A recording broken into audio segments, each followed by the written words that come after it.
बालाघाट जिला मुख्यालय के कालीपुतली स्थित प्रतिष्ठित त्रिवेदी परिवार के घर के भीतर चांदनी त्रिवेदी उम्र 40 वर्ष पति स्वर्गीय अनीस त्रिवेदी को जिस पिस्टल से गोली लगी थी वह लाइसेंस से नहीं थी। इस बात की जानकारी स्वयं बालाघाट सीएसपी वैशाली सिंह ने दी और बताया कि पुलिस द्वारा इस मामले में पीयूष पाठक नामक व्यक्ति को हिरासत में लेकर जानकारी ली जा रही है। पीयूष पाठक चांदनी त्रिवेदी का मुंह भोला भाई है। उस रात को पीयूष पाठक का पूरा परिवार चांदनी त्रिवेदी के घर के भीतर ही था जब गोली चली। इस दौरान चांदनी त्रिवेदी के माता पिता और उनके दोनों बच्चे भी घर के भीतर ही थे। जी, दिनांक 15 सितंबर 2025 की रात में हॉस्पिटल से हमको तहरीर मिली थी कि किसी महिला को गोली लगने की सूचना मिली है। उस पर एक चांदनी त्रिवेदी करके महिला है जिनको गोली लगने की सूचना हमको मिली थी, जिस पर उनको हॉस्पिटल में जाने के बाद तुरंत उनको गोंदिया रेफ़र कर दिया गया, जिस पर मैं और टीआई कोतवाली साहब हम लोग तुरंत मौके पर पहुँचे। मौके पर वहाँ पहुँचते से हमने एफएसएल टीम को तुरंत उनको भी सूचना दी और एफएसएल टीम भी मौके पर आई। एफएसएल टीम के माध्यम से हम लोगों ने जो विधिवत जो भी उस कमरे में जब्ती की गई, जिसमें हमने जहाँ खूनालुदा चादर जहाँ भी ब्लड लगा हुआ था, उसके बाद हमको मौके से एक राउंड भी मिला था, खाली खोखा जैसे कहते हैं, खाली खोखा मिला था।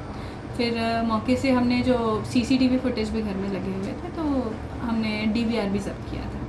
तब तक फिर नेक्स्ट डे गोंदिया में पहुंच गई थी और उनका सर्जरी चल रही थी। तो फिर जब नेक्स्ट डे जब स्टेबल थी, साथ ही साथ हमने हमारे जो सब इंस्पेक्टर हैं संजय किरार साहब, उनको भी गोंदिया भिजवा दिया था रात में ही। पर उस समय डॉक्टर ने बताया कि अभी वो अनफिट हैं स्टेटमेंट देने के लिए। नेक्स्ट डे जब वो फिट हो गई, डॉक्टर से चर्चा करी तो उनके द्वारा हमको स्टेटमेंट दिए गए। उनके द्वारा बताया गया कि उनके हस्बैंड की ही लाइसेंसी बंदूक से गलती से चलने से उनको ये चोट आई है, जिसमें उनको कंधे पर गोली लगी है।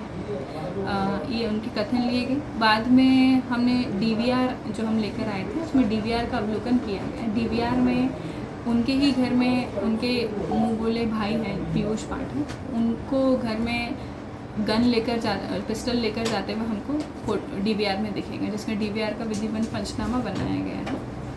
जब पिस्टल लेकर उसमें जाते हुए दिखे गए तो हमने पीयूष पाठक जी को अपनी अभिरक्षा में लिया गया और उनसे पूछताछ की गई इस संबंध में कि जो पिस्टल लिया था, तो उनके द्वारा एक्सेप्ट किया गया कि ये पिस्टल उन्हीं की वही लेकर गए थे। इस संबंध में और जाँच की गई तो उसमें उनका ये कहना है कि उनके हस्बैंड की जो चांदनी त्रिवेदी हैं, उनके हस्बैंड की पुरानी कोई देसी पिस्टल है, वो लाइसेंसी पिस्टल नहीं है, देसी पिस्टल है, जो उनके ही द्वारा चांदनी त्रिवेदी के द्वारा कुछ दिन पहले पीयूष जी को दी गई थी।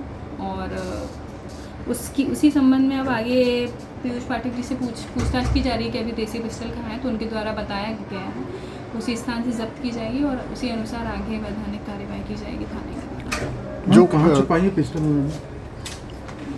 उनके द्वारा बताया गया है कि हॉस्पिटल परिसर में ही किसी स्कूटी में रखी हुई है, तो उस वहाँ से जब्त की जा रही है। मतलब जो महिला को जो गोली लगी है वो इनके द्वारा लगी है? महिला के खुद के द्वारा चोट आना बताया। मैम, जो गोली लगी, गोली जो लगी हाँ, कैसे चली? हाँ, गोली उनसे गलती से, उनका ये कहना है कि जब वो उसको देख रही थी तो उनकी खुद से द्वारा लगी गई।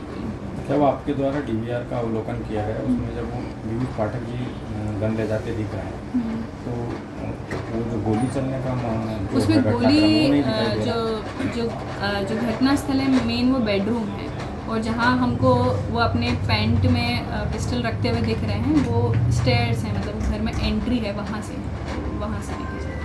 हम जिस वक्त गोली चली उस वक्त कमरे में कौन था?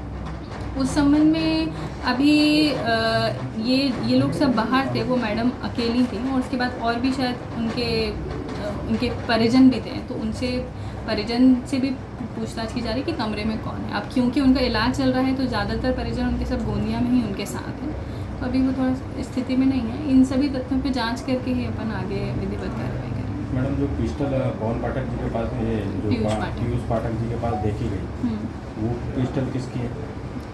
अब जो पीड़िता हैं उनका ये कहना है कि उनके हस्बैंड की ही लाइसेंसी पिस्टल है वो, पर तथ्यों के अनुसार उनकी जो लाइसेंसी पिस्टल है जो उनके हस्बैंड के नाम पर थी वो थाने में ही जब्त है। तो उसी संबंध में हम जांच कर रहे हैं कि वो जो देसी पिस्टल है वो किसकी है। मैम इसमें एक